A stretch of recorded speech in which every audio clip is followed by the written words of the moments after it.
This screencast is going to look at how we can use cognitive principles to treat depression. So CBT is the treatment that is commonly used to treat depression, and it stands for Cognitive Behavioural Therapy. And at its very, very core, what it's aiming to do is change maladaptive thought processes into useful and rational thoughts. If we consider that the cognitive explanation suggests that it was the maladaptive thought processes that were responsible for depression, the idea is if we can change those thought processes, then we can treat depression.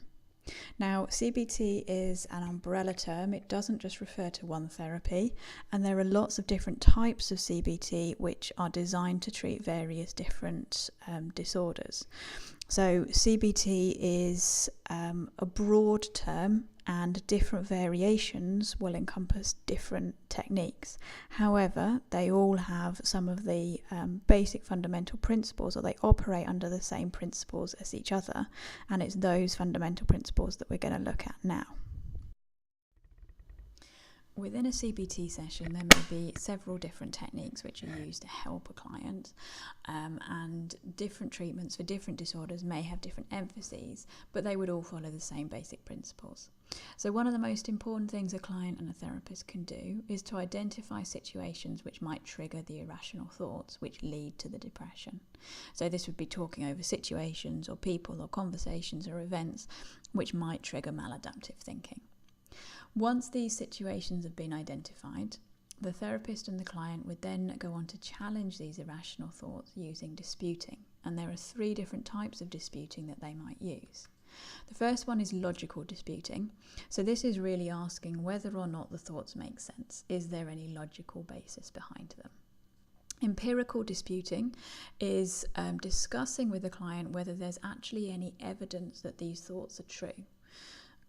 The third type of disputing is pragmatic disputing, and this is when the client and the therapist would discuss whether or not these thoughts are actually useful to the client. Once these thoughts have been disputed, then they would go on to discuss ways to change their behaviour as a result. So the general procedure is to identify, to challenge, and then to change behaviour. And within the therapy session, the therapist would also use what's called unconditional positive regard.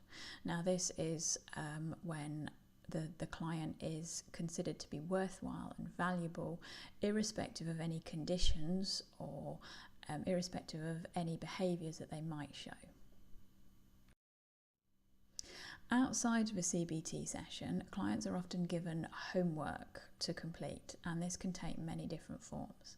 So CBT is quite an active process. The client has to be actively involved with their own therapy, and they have to be willing to engage in this out-of-session work. So homework could involve keeping thought diaries. This might be helpful to discover when maladaptive thinking is triggered, so identifying those initial situations. They could be asked to engage in behaviour activation. This is when a client is asked to carry out an activity which they previously found enjoyable, maybe playing tennis or going for walks, something which is going to get them out and about and doing something active.